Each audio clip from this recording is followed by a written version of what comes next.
Muy buenas, estimados hermanos y hermanas. Para mí es un gusto poderlos saludar por medio de este medio. Y como saben, por las circunstancias políticas y sociales que han suscitado en el transcurso de estos días, pues los profesores de la EQUEP tenemos que buscar diferentes recursos para tratar de recuperar los días de clases que hemos perdido. Por lo tanto, yo voy a enviar a cada uno de ustedes este video que corresponde a las dos últimas temáticas en el curso de evidencias cristianas.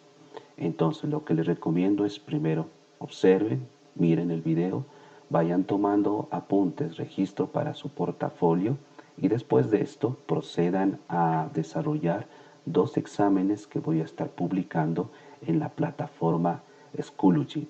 Pero además de esto, recuerden también que tenemos pendiente el cumplimiento de una actividad más y la última que corresponde a la entrega del portafolio digital.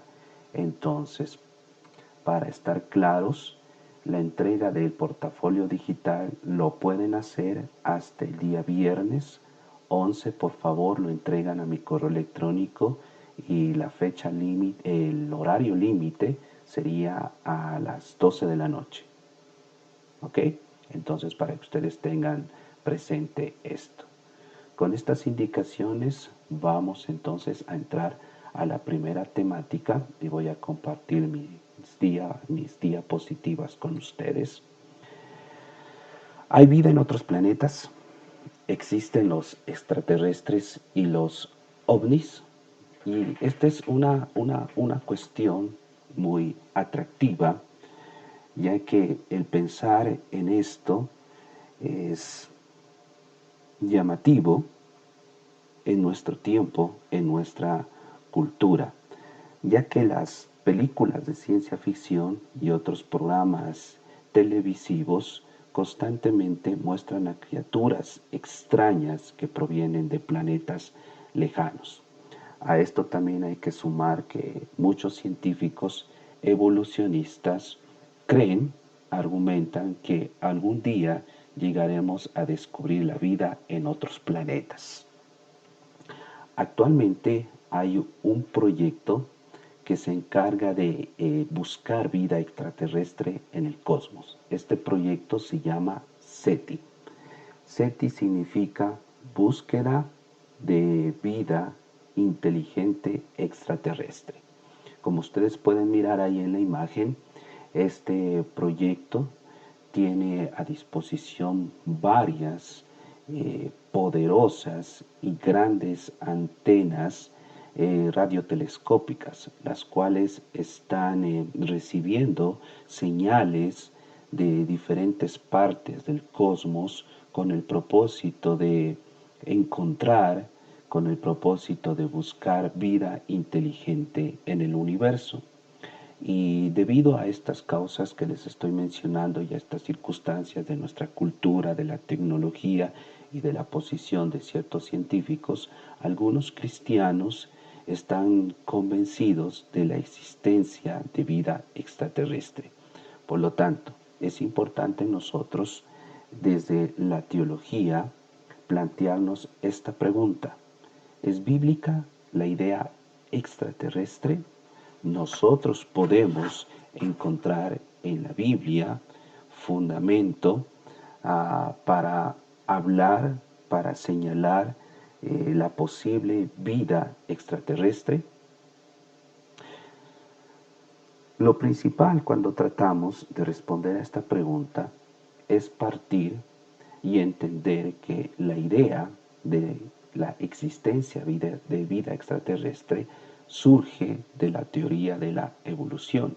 Ustedes deben recordar que los evolucionistas, cuando hablan acerca de la Tierra, mencionan y dicen que es un planeta más, el cual logró reunir las condiciones necesarias y que por el resultado del azar fue posible el surgimiento de la vida, la cual ha ido evolucionando a través de miles de millones de años. Y además de esto, los evolucionistas sugieren que en nuestra galaxia, y esto es cierto, por supuesto, que existen miles de millones de planetas solamente en la Vía Láctea. Y si en el planeta Tierra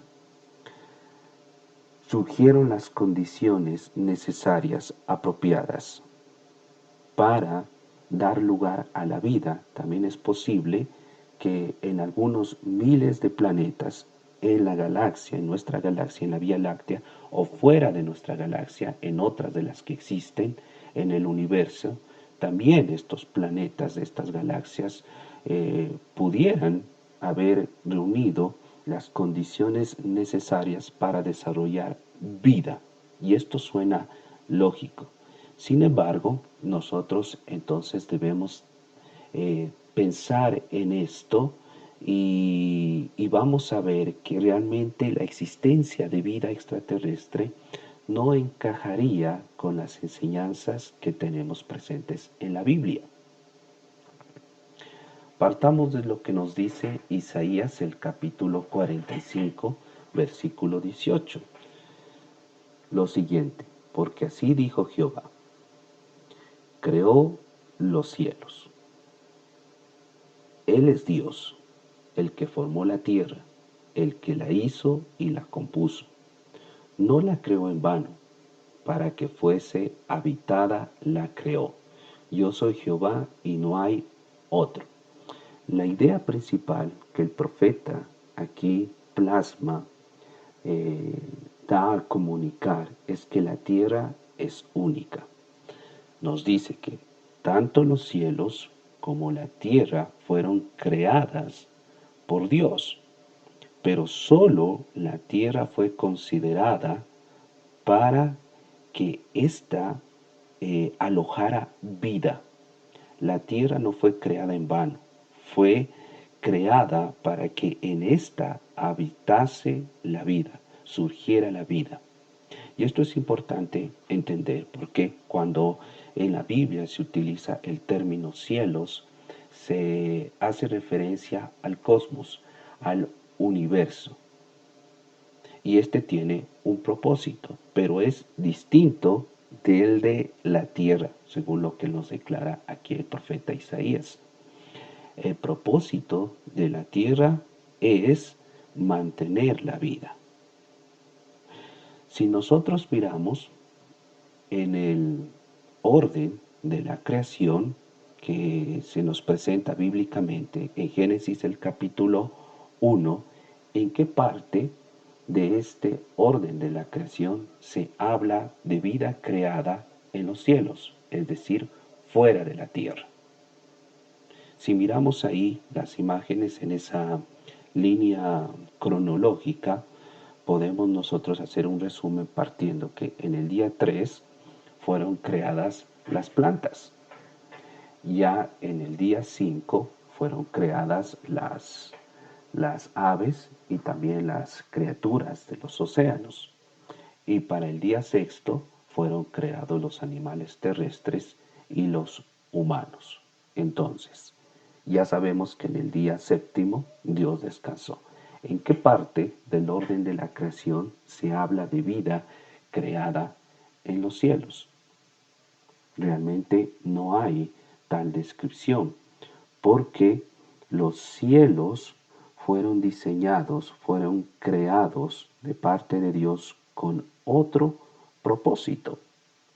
El Salmo 115, verso 16 nos dice: los cielos son los cielos de Jehová, y ha dado la tierra a los hijos de los hombres. Nuevamente, aquí se hace énfasis en la idea que la tierra cumple un propósito y es alojar, mantener la vida. En cambio, los cielos es el lugar de Dios, el lugar que le corresponde a Dios. Entonces, podríamos también ahí puede surgir la pregunta, ¿por qué Dios creó los cielos, es decir, el universo? Ahí también en el Salterio, en el libro de los Salmos, uno de los autores, uno de los salmistas nos explica que el firmamento, los cielos, es la evidencia del poder de Dios, es la evidencia de el poder creador de parte de nuestro Señor. Claro, yo aquí necesito aclarar que cuando me estoy refiriendo a vida extraterrestre, específicamente estoy tratando de comunicar que esta vida extraterrestre no existe fuera de la Tierra en la situación o lo que refiere a la existencia de seres, de personas como nosotros o un tipo de humanoides en otros planetas. Es cierto, y la ciencia lo ha comprobado, que en otros planetas como en Marte existen organismos vivientes como bacterias, y esto es correcto, pero no, hasta el momento no se ha descubierto la existencia de seres, de personas, de humanos como nosotros. Entonces, aunque es muy entretenido pensar en la existencia de extraterrestres, nosotros debemos admitir que bíblicamente esto no es posible comprobarlo. La Biblia no nos muestra un registro, la palabra de Dios no nos da una evidencia posible de la existencia de vida extraterrestre, de la existencia de vida fuera del planeta Tierra, del lugar en el cual nosotros habitamos. Sin embargo, nosotros podríamos aquí también plantearnos una pregunta. Si la vida extraterrestre existiera, si otros seres existieran fuera de la Tierra, ¿estos extraterrestres necesitarían de la salvación?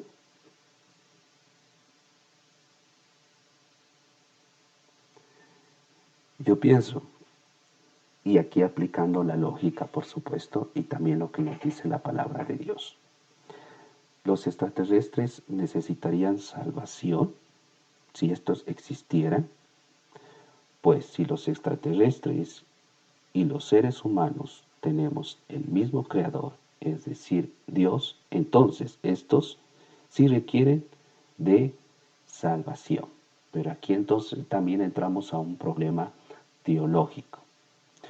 Los seres humanos, como nos declara la palabra de Dios y nosotros conocemos, procedemos de un mismo linaje. Somos descendientes de Adán y Eva. Pero los extraterrestres, al no compartir este linaje, al no ser descendientes de Adán y Eva, la sangre de Cristo no tendría efecto sobre ellos para perdonar sus pecados, porque el Señor Jesucristo vino y se conectó con el linaje humano. Y esto es muy importante entenderlo. Los alienígenas, entonces, por lo tanto, al no conectarse con el linaje, con la descendencia de los seres humanos, la sangre de Cristo no podría pagar por sus pecados. Pero bueno, alguien podría suponer y decir que Cristo, después de la resurrección, fue y visitó estos planetas donde posiblemente hay vida extraterrestre, vivió con ellos y murió por ellos, al igual que lo hizo con el linaje humano. Pero este pensamiento es antibíblico. Según Primera de Pedro 3:18, Hebreos 9:27 al 28 y también el capítulo 10, versículo 10, claramente nos dicen que Cristo murió una sola vez y por todos los humanos. Sin embargo, otros podrían suponer, otros dirían, bueno, realmente hay que pensar que los extraterrestres posiblemente jamás pecaron.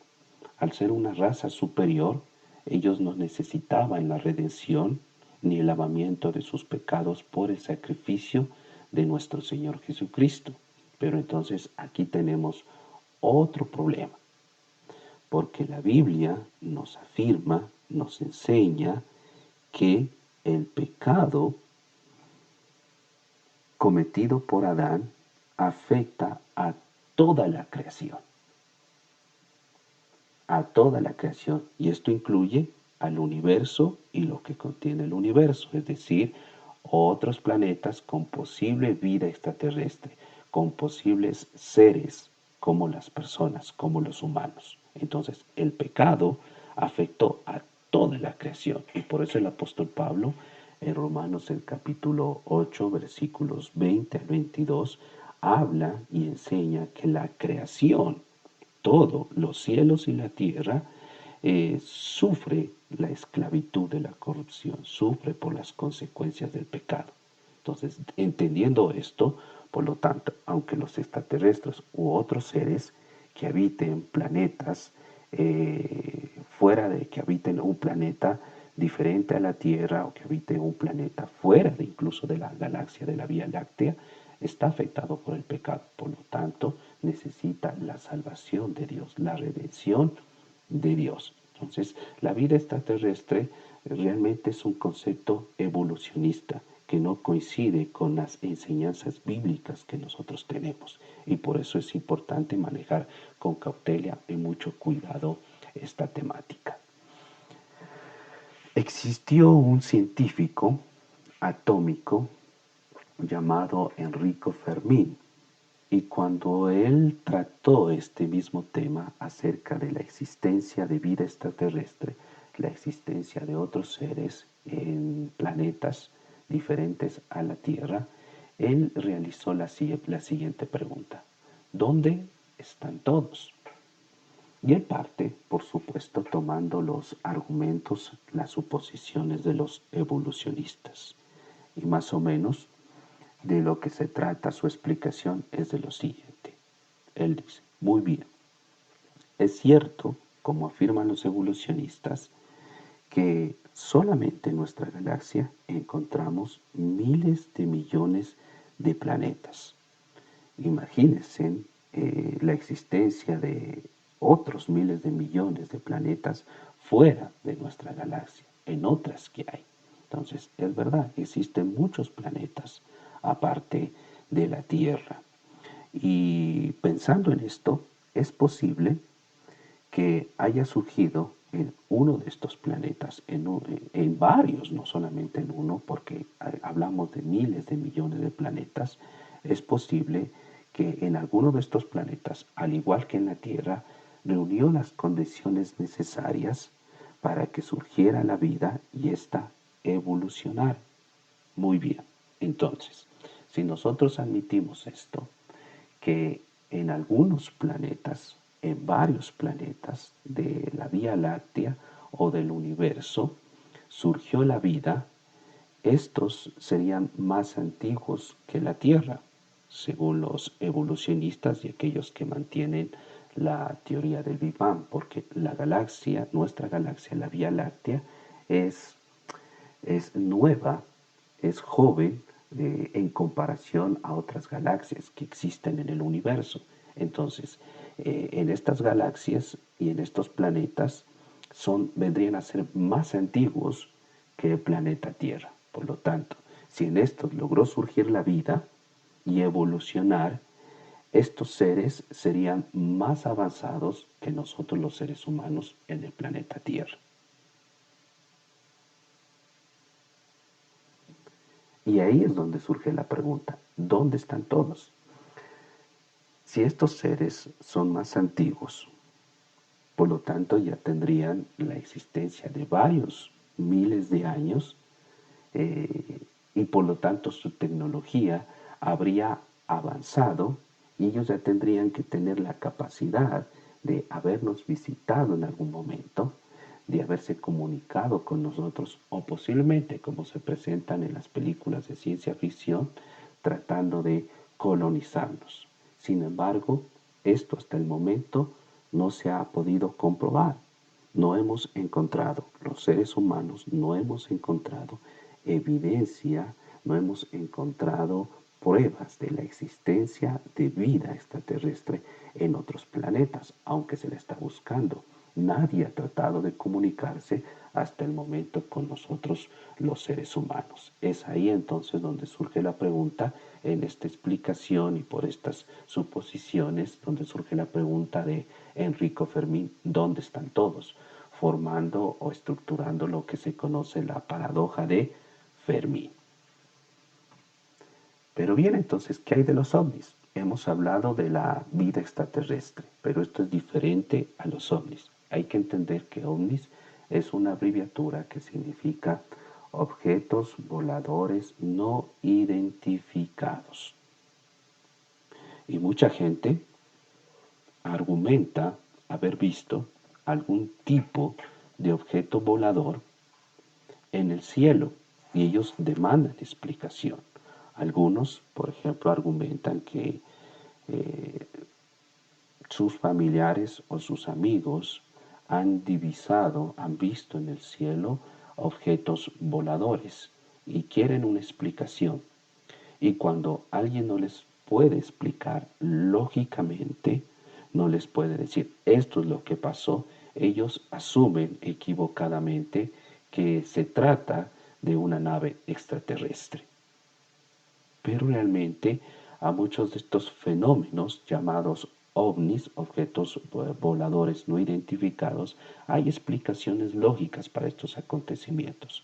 No hay duda, por supuesto, de gente sincera que han visto cosas en el cielo y que no las pueden entender, porque para esto hay que tener cierto conocimiento previo o entendimiento de circunstancias que se presentan en la atmósfera, en el cielo de nuestro planeta, como por ejemplo fenómenos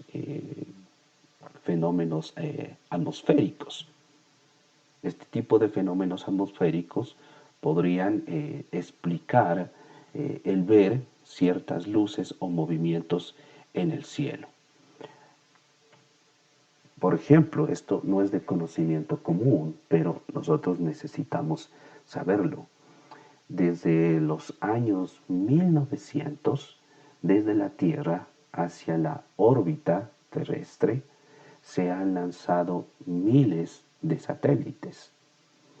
En la actualidad se estima aproximadamente que en la órbita terrestre se encuentran 24.500 satélites y muchos de estos ya no funcionan, son chatarra cósmica, digamos, chatarra satelital, pero cada vez se siguen enviando más satélites y muchos de estos satélites pueden ser divisados, pueden ser vistos desde la corteza terrestre, desde la superficie del planeta Tierra.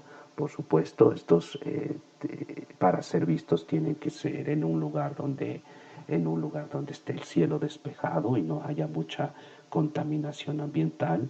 Y hay lugares en la Tierra que se cumplen con estas condiciones. Entonces, personas han logrado ver satélites orbitando alrededor de la Tierra porque son grandes. Algunos de estos que han dejado de funcionar han entrado nuevamente a la atmósfera del planeta de tal forma que han caído encendiéndose en llamas y normalmente caen en los océanos. Posiblemente personas han logrado mirar este tipo de circunstancias, satélites, que ya han dejado de funcionar nuevamente regresando a la Tierra, pero cayendo en llamas. Esto es una explicación lógica y no necesariamente se trata de avistamientos extraterrestres.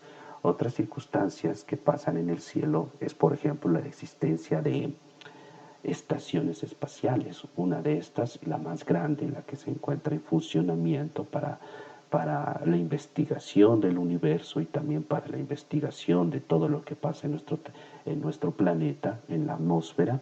Se trata acerca de la Estación Espacial Internacional. Claro, nosotros podemos mirar ahí en la imagen que es algo pequeño, pero realmente es toda una estructura grande, es toda una estructura que requiere tecnología y que se encuentra ocupando un espacio considerable en el universo. Y a veces algunas personas logran mirar desde la corteza terrestre de la Tierra este tipo de estaciones espaciales. Además de esto, también algunas personas podrían haber visto naves espaciales que constantemente son enviadas al cosmos, son enviadas al universo, justamente con la tarea de poner otros satélites en función en la órbita cohetes, cumpliendo con la misma función de viajar fuera de la Tierra, colocarse en la órbita terrestre con el propósito de instalar, de dejar ahí orbitando algún otro de los satélites para la comunicación interna que se necesita con los medios tecnológicos aquí en la Tierra.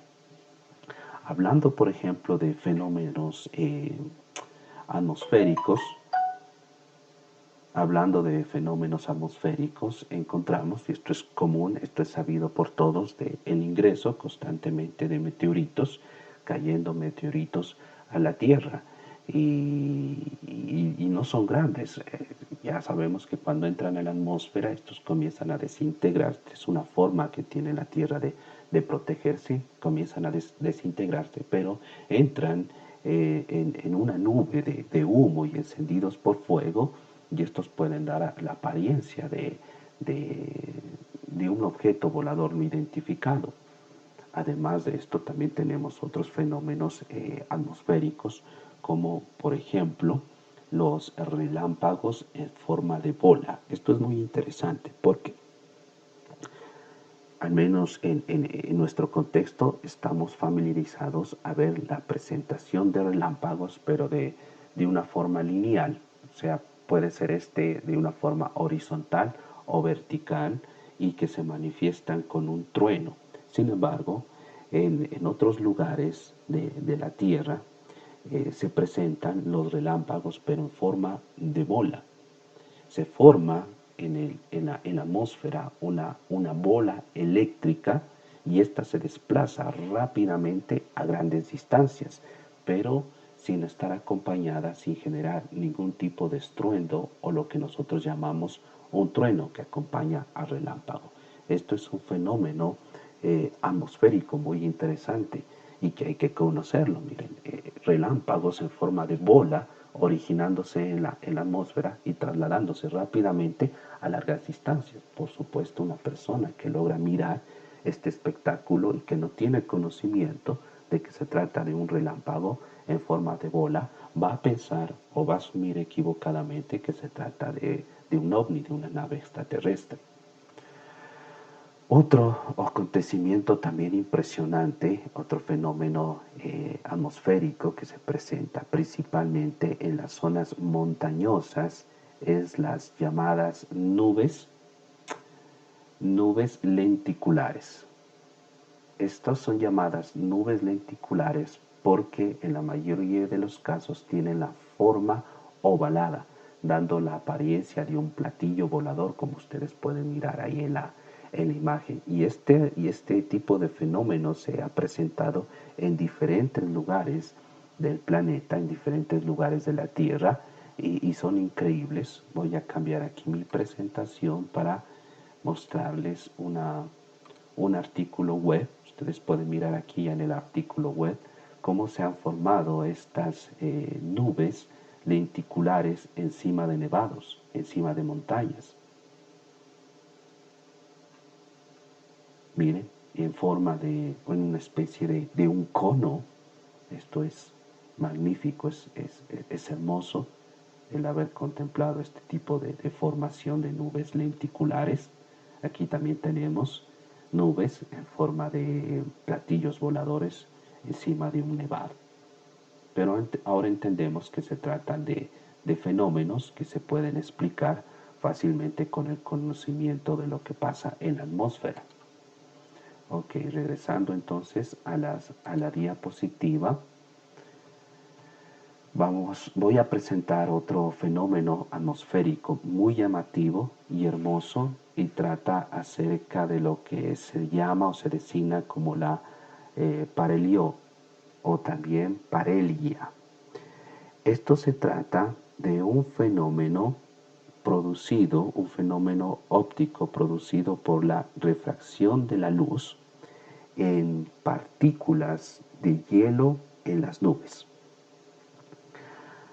La luz solar, al ingresar a estas partículas de hielo que son abundantes, esto principalmente se da en zonas glaciales o en cordilleras donde existe abundante presencia de nieve.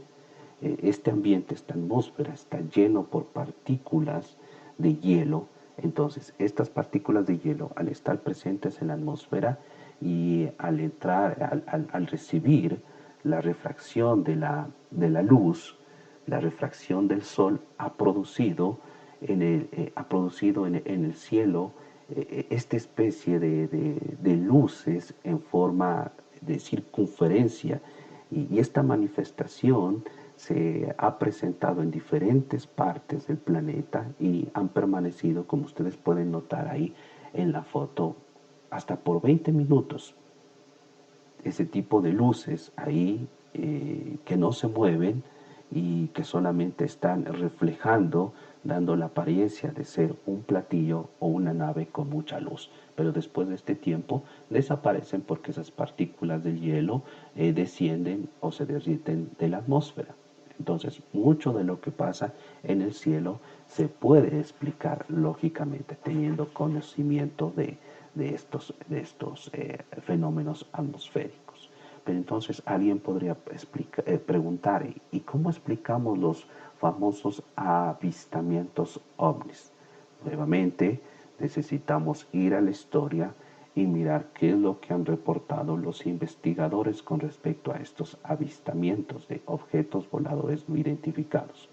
Los avistamientos más conocidos y más documentados en la historia son 6 y son los siguientes. El famoso incidente en Roswell en el mes de julio de 1947. Incluso ustedes habrán visto muchas películas que están fundamentados, que toman como base este incidente suscitado en Roswell, en el estado de Nuevo México. Los investigadores, después de visitar esta zona y de analizar el supuesto ovni que se había estrellado, informaron un par de horas después que se había tratado de un globo meteorológico que había caído y que se estrelló en esta zona llamada Roswell, que actualmente existe una base. Otro de los avistamientos muy documentados y famosos es el que suscitó en Washington en el mes de julio de 1952. Varias personas reportaron haber visto puntos luminosos en el cielo, los cuales se trasladaban rápidamente. Este acontecimiento no fue específicamente en la ciudad de Washington, sino en sus alrededores. Una vez que los investigadores comenzaron a mirar por el radar, se dieron cuenta que estos puntos luminosos se trasladaban en velocidades de 160 kilómetros por hora a 11.587 kilómetros por hora. Esto es sorprendente, pero había una explicación. Lo que pasa es, por una condición de los cambios de la temperatura, estos puntos o cierta iluminación se estaba levantando desde el suelo y esta rebotaba en las nubes. A la vez esta iluminación salía rápidamente, dando la impresión de viajar a esta gran velocidad. Entonces se trataba de un fenómeno suscitado por los cambios de la temperatura en el ambiente. Otro de los avistamientos muy documentados se trató por la presencia de biogases de un pantano. Esto ocurrió en el mes de octubre de 1966.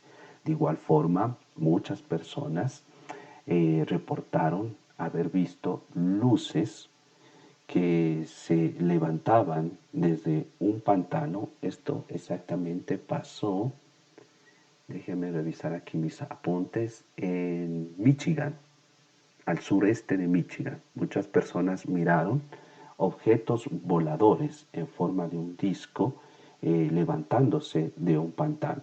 Nuevamente los investigadores fueron a ver de lo que se trataba estos avistamientos ovnis y explicaron que era un fenómeno de biogases levantándose desde el pantano y formándose en la atmósfera ciertos objetos como nubes, dando la apariencia de platillos voladores.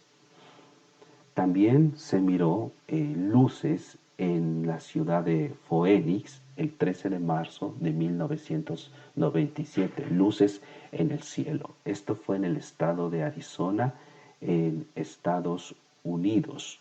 Muchas personas explicaron, argumentaron haber visto luces en el cielo, pero no solamente en la ciudad de Phoenix del estado de Arizona, sino en otras ciudades del mismo estado. Posteriormente, explicaron las fuerzas aéreas norteamericanas que estas luces que varias personas lograron mirar se trataban de bengalas que habían sido lanzadas desde un A-10 llamado Wharton, como ustedes pueden mirar ahí en la imagen. Se trataba de una nave, se trataba de un avión para ese entonces de mucha tecnología, y habían estado realizando algunas pruebas y había lanzado bengalas, las cuales se podían mirar por muchas personas en el estado de Arizona. Y finalmente, el último avistamiento registrado y documentado, también muy famoso, es el que ha suscitado en Turquía entre el año 2007 y 2009. Igual muchas personas han manifestado, han dado un reporte de mirar objetos voladores sobre el mar de Mármara. Y incluso hay una grabación la cual suscitó entre el mes de mayo y septiembre del 2008, mostrando un objeto volador desplazándose sobre el mar de Mármara. La verdad es que este creo que es la grabación. Ustedes pueden mirar esa grabación en YouTube, buscarla como avistamiento en Turquía, 2007-2009. La verdad, hasta ahora se está en investigación acerca de esta grabación y de los reportes de las personas que argumentan haber visto objetos voladores sobre el mar de Mármara. Hasta ahora no se ha dado ninguna explicación, pero están en estudios. Muy bien, de esta forma entonces estaríamos terminando lo que corresponde a la primera temática con respecto a la vida extraterrestre y los ovnis. Continuamos con la siguiente temática, que trata acerca del diseño inteligente. Entonces, para esto vamos a las siguientes diapositivas. ¿Correcto? Y el diseño inteligente actualmente es uno de los mejores argumentos que tienen los científicos creacionistas para argumentar a favor de la existencia de Dios. Y básicamente de lo que se trata este argumento es de mostrar que en el mundo existe evidencia que apunta acerca de la existencia de un creador, de un diseñador, y por supuesto inteligente. Entonces, cuando hablamos de la palabra diseño, esta implica en general la actividad intelectual que ha ideado la forma o estructura de alguna cosa. Pero además también el concepto de diseño involucra una tarea creativa, involucra labor, esfuerzo, trabajo, arte y por supuesto presupone la existencia de un proyecto, de un plan de elaboración. Es por eso que si algo muestra evidencia de diseño es porque un agente racional lo ha elaborado. Pero cuando hablamos acerca de la presencia de un diseño, también es importante notar que podemos encontrar en el mundo diseño natural. Y llamamos diseño natural aquellas formas que se han originado mediante la presencia de las leyes físicas de la naturaleza. Entonces, tenemos, por ejemplo, las formaciones geológicas. Ahí en la primera imagen ustedes pueden mirar algunos montes que han sido formados por la posición de diferentes estratos, por la posición continua de diferentes sedimentos, esto dando origen a formaciones geológicas como estos montes que se observa en la primera imagen. También otra forma natural que podemos encontrar en el mundo y que se pueden explicar por medio de la presencia de leyes físicas son cristales minerales. Uno de estos, el más conocido y de mucho valor, es el diamante. Hay un proceso natural, hay un proceso donde se presentan leyes físicas que dan origen a este cristal mineral muy valioso, principalmente en la joyería.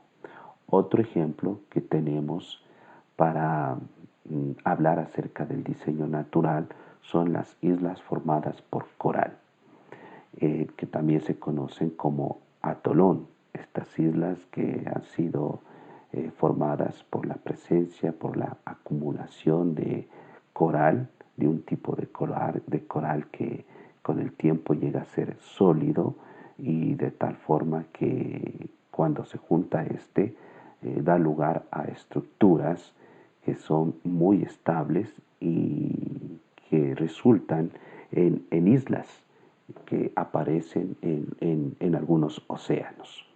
Entonces, podemos notar que en el mundo podemos encontrar evidencia de diseño que nos muestra y que apuntan hacia la existencia de un creador y también de diseño natural que se puede explicar por medio de la presencia de leyes físicas, del entendimiento de estas leyes y cómo actúan en la naturaleza. Durante miles de años, el ser humano ha reconocido que el diseño que se presenta en la naturaleza, que encontramos en el mundo, es evidencia de una mente creadora. Y desde Platón hasta Newton, pasando por Tomás de Aquino y muchos otros pensadores, aceptaron esta idea del diseño presente en la naturaleza para argumentar a favor de la existencia de Dios. Quizás el argumento más famoso del diseño inteligente viene de parte de uno de los teólogos protestantes del siglo XVIII llamado William Paley. Este fue un teólogo que escribió una obra llamada La Teología Natural, y en esta obra él da una anécdota muy simple para que las personas puedan entender que en la naturaleza encontramos evidencia de la existencia de un diseñador, de un creador inteligente. Y él habló de esta anécdota de la siguiente manera.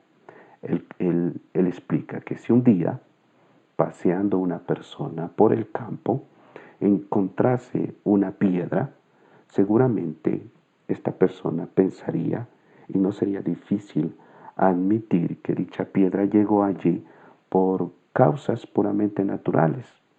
Tal vez se rodó de alguna montaña de tal forma que llegó ahí y se la encontró.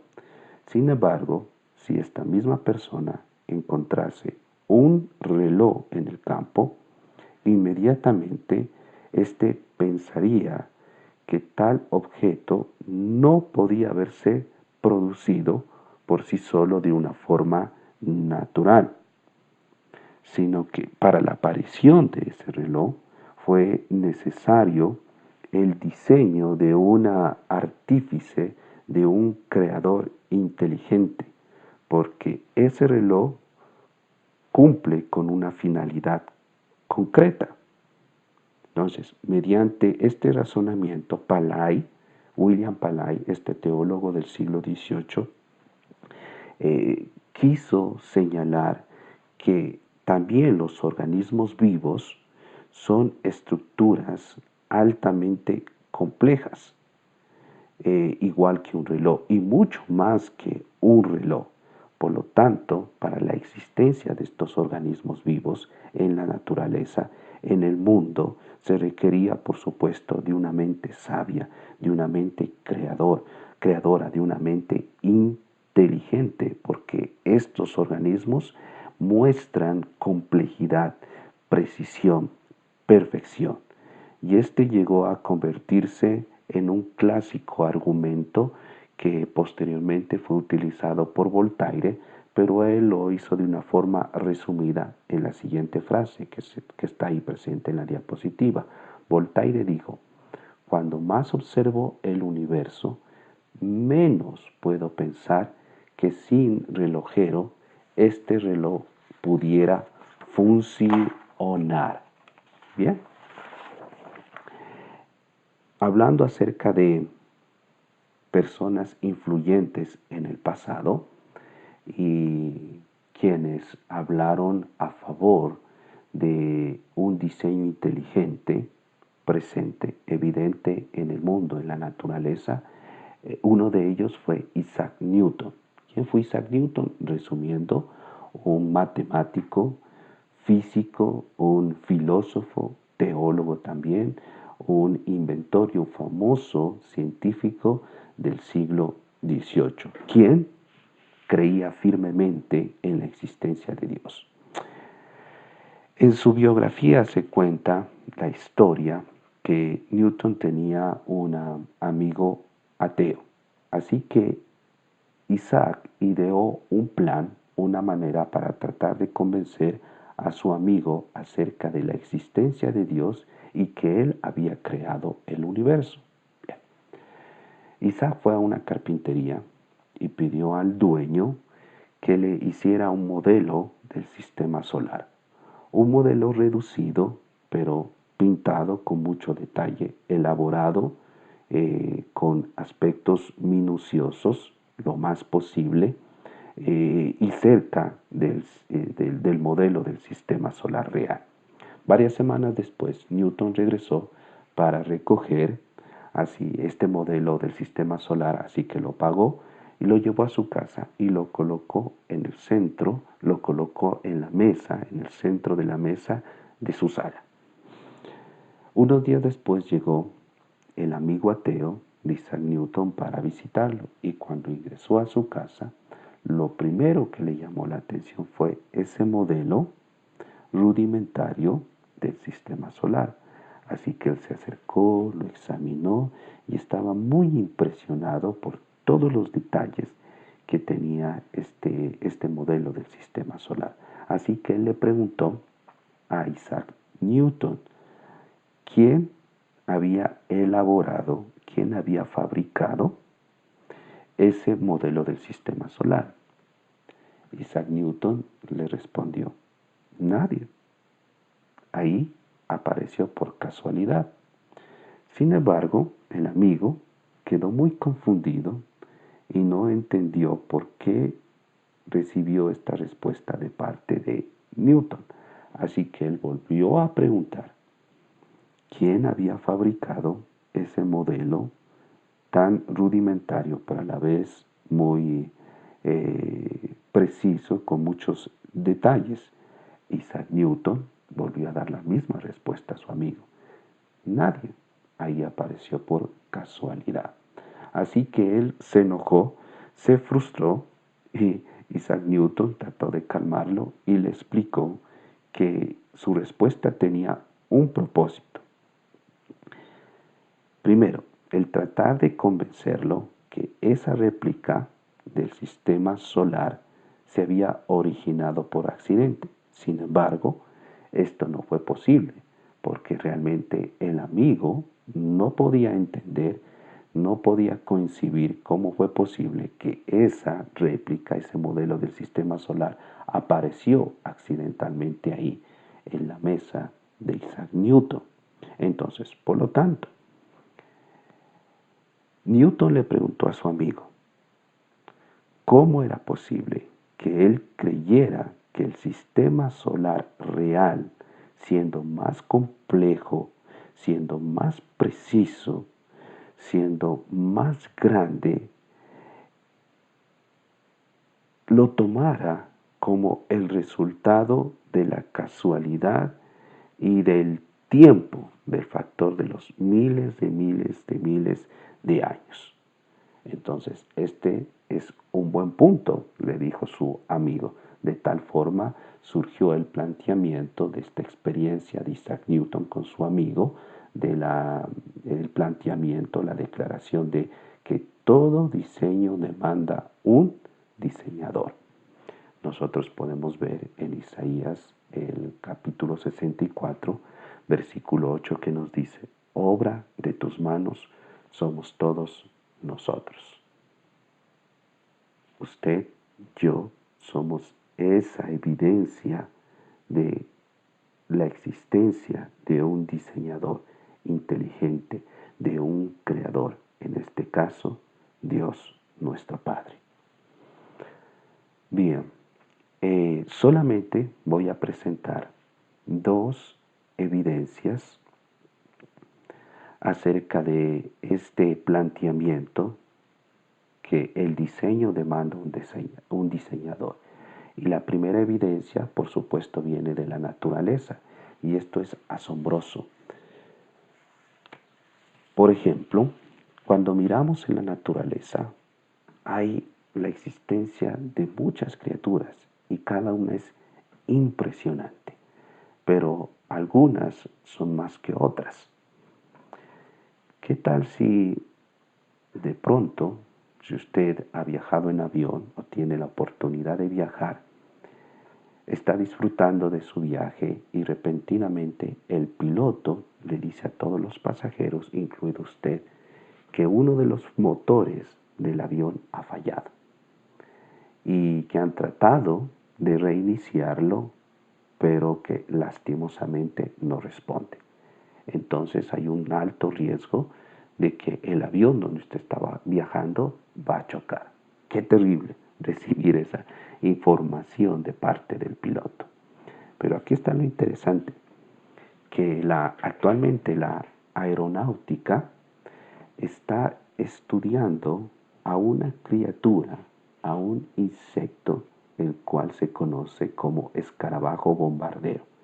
¿Y por qué la aeronáutica está estudiando a este insecto, a esta criatura? Justamente por la metáfora, la analogía que les colocaba al principio, para ayudar a los aviones en un mejor desempeño de los motores, y que si se presenta un percance así mientras está viajando en el aire y se apaga uno de sus motores, pues haya la forma de recuperar la capacidad y su funcionamiento. Y la aeronáutica se ha dado cuenta que estudiando al escarabajo bombardero esto es posible.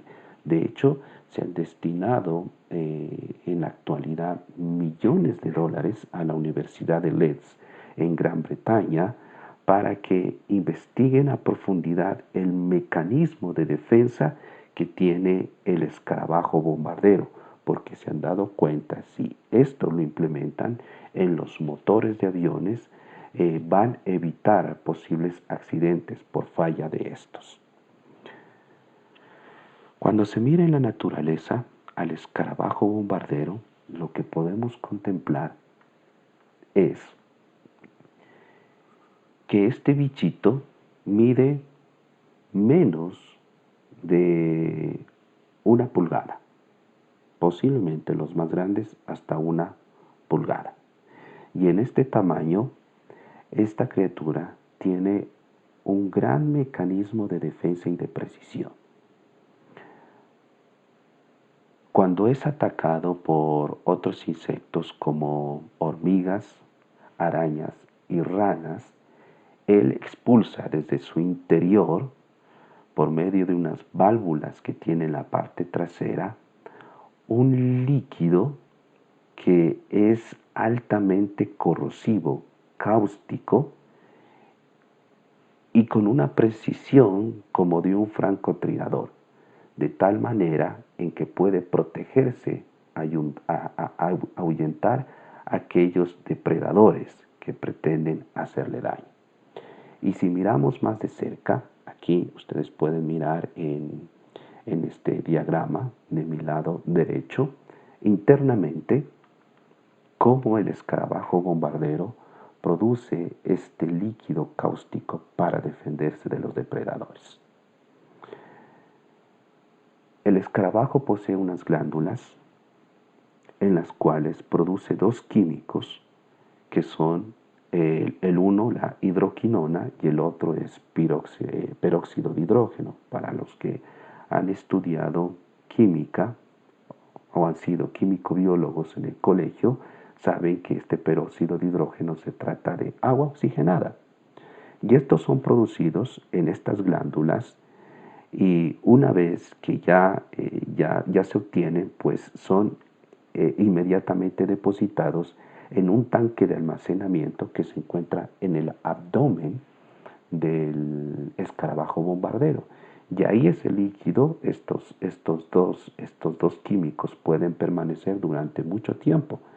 Pero cuando esta criatura, este escarabajo, necesita utilizar para defendérselo, inmediatamente estos dos químicos, la hidroquinona y el peróxido de oxígeno, se transporta por una válvula hacia otro lugar, hacia otro recipiente, hacia otra cámara que tiene la forma de un corazón.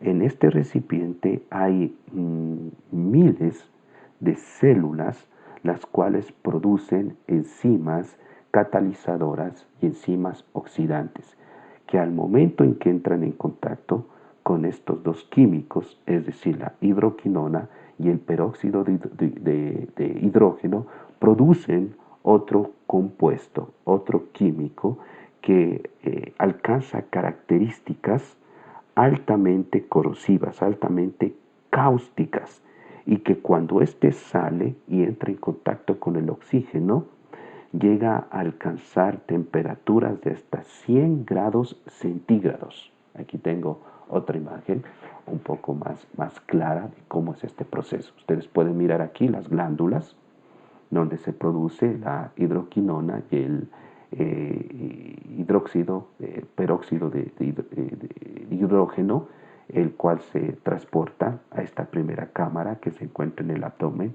del escarabajo, y cuando lo necesita lo pasa a esta segunda cámara que tiene forma de corazón, y ahí mezclándose con enzimas catalizadoras y produce este nuevo químico que al ser expulsado y entrar en contacto con el oxígeno, pues va a estar a una temperatura de 100 grados centígrados, y el cual es lanzado rápidamente a estos depredadores para ahuyentarlos y de esta forma no dañen la integridad de este bichito.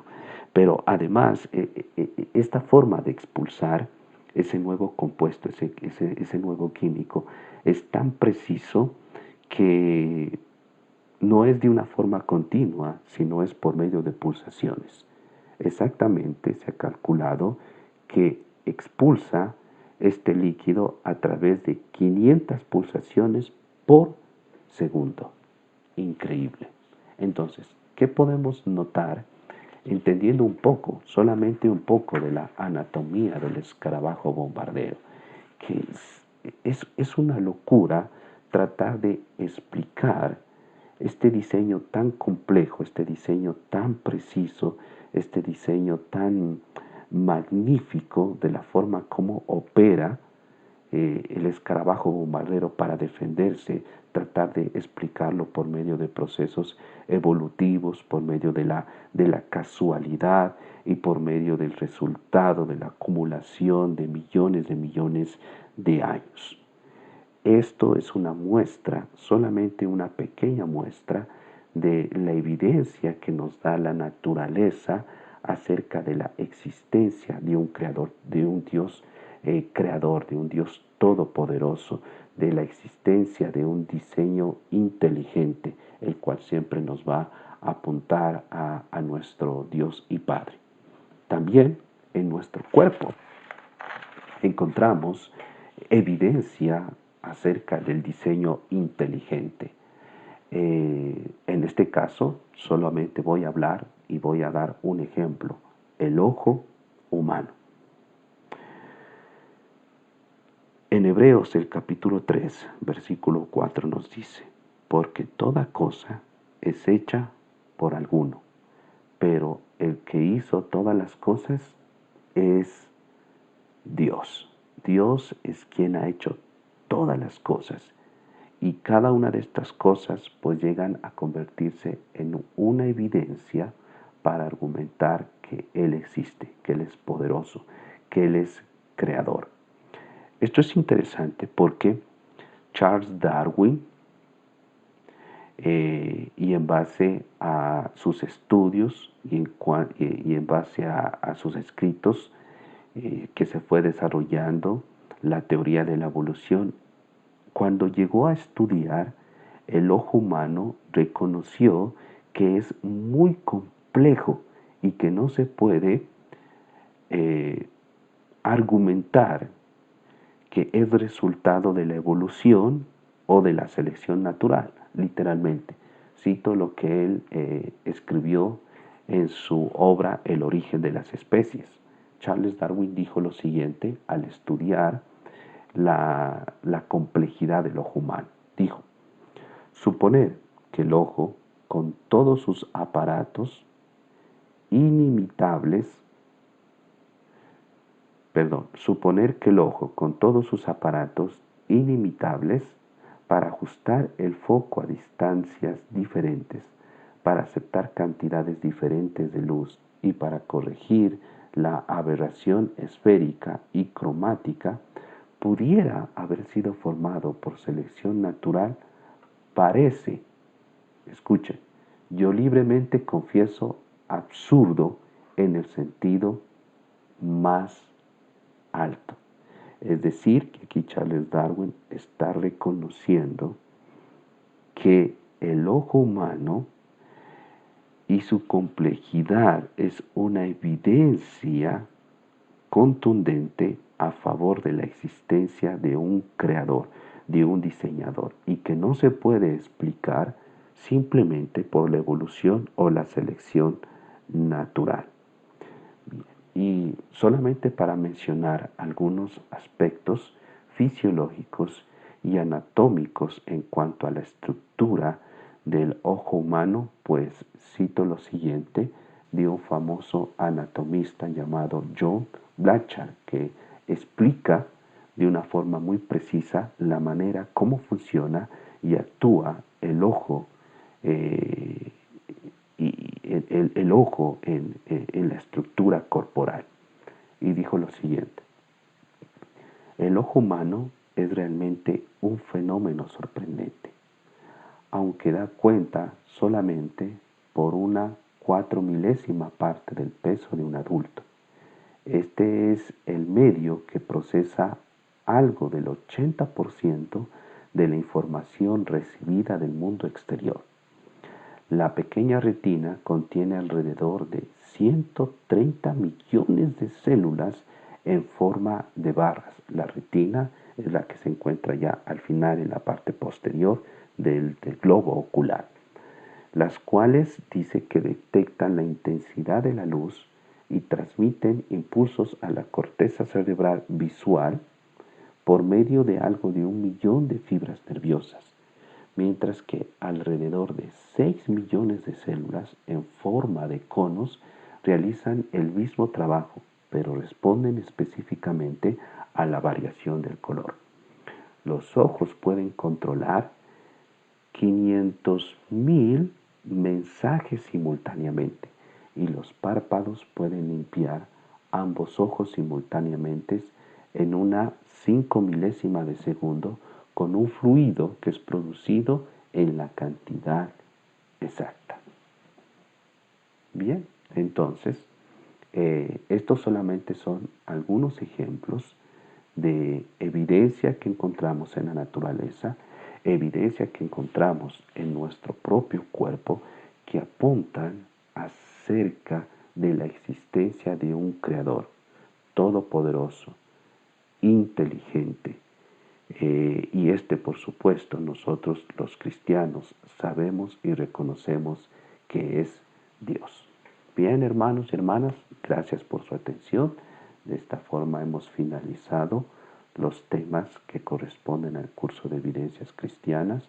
Por favor, no se olviden de cumplir con sus 2 exámenes en la plataforma Schoology y de entregar finalmente su portafolio digital hasta el día viernes. Gracias por tomarse el tiempo de revisar este video y que el Señor les bendiga.